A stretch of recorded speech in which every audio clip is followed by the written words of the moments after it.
this is the terror that Kiev and other cities of Ukraine are living under for the last 3.5 years. I know that the attack is terrifying, and we are very, very scared and devastated. But I want to stress that this is just a regular response by Russia to all the attempts to bring peace. This was their response to attempts of European leaders to put some sanctions on them. This was their response to the attempts of President Trump to impose sanctions or bring them to the table of negotiation.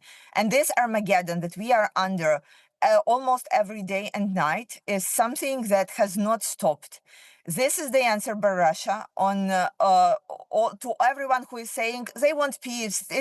They are ready to negotiate. No, they are not. And you shouldn't believe any words that Russia is saying, but believe their actions. Attacking British consul today is not a coincidence. Attacking the EU representative office is not a coincidence.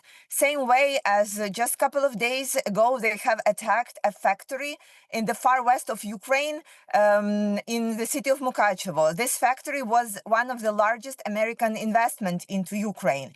So these attacks are very much directed. They are to show chaos and create the distractions and pain in Ukraine. People here really believe that it is possible by President Trump's support to put pressure on Russia so they would stop. But it would definitely not appear after just telling Russia that they need to stop. It will need to be some really severe actions and consequences for them for what they're doing. You know, Garrett, I'm thinking how many people that on Ukraine's Independence Day were thanking President Trump for his attempts to bring peace. How many of them were killed this night in Kiev? And my heart is just breaking. What are the emotions? You say your heart is breaking. What are the emotions when you see the pictures that you're seeing, when you see the strikes, when you hear the reports of 15 people, including 4 children, some as young as just 2, being killed by Kremlin strikes? It's pain.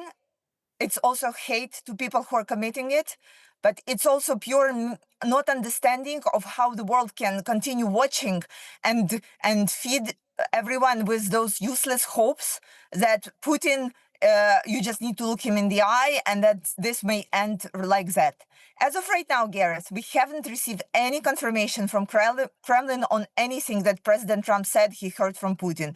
Not on the meeting with President Zelensky, not of them confirming that NATO allies can monitor potential peace in Ukraine. They have denied all of that. And so right now they have attacked us. So for us here in Ukraine, nothing has changed since the last meeting in Alaska. And this is why it is so painful, because these 15 people who were killed, they paid for the illusions that some Western leaders still have that you can talk to Putin. What do you think the next few weeks will bring in terms of this conflict and in terms of any diplomacy? We need President Trump and our European allies to stand strong to anything that Steve Witkoff or anybody from President Trump's team who wants to support Russia will be saying. We need to be answering with the pictures of destructions in Kiev, with the picture of killed children, to saying, no, Russia doesn't want peace. There was a reason why they did not agree to an immediate ceasefire. And so right now we need to push exactly for it, an immediate ceasefire, so that after that people here in Ukraine will not be dying. We just hope that President Trump finally loses patience with Russia, because it was not only directed at Ukraine, it was directed at American leadership and their ability to hold the situation and their ability to answer for the words and the promises that they are making. And Kira, what can Sir Keir Starmer do to support? What can the United Kingdom do? What can the coalition of the willing do to support you at this time? Increase the amount of air defense systems. we desperately need them. You see, the amount of drones this night was more than 600. So with the limited abilities that we have right now, we will not be able to take down all those drones and missiles. And second, to stay strong with Ukraine and to impose the next set of sanctions, the 19th package that is being prepared.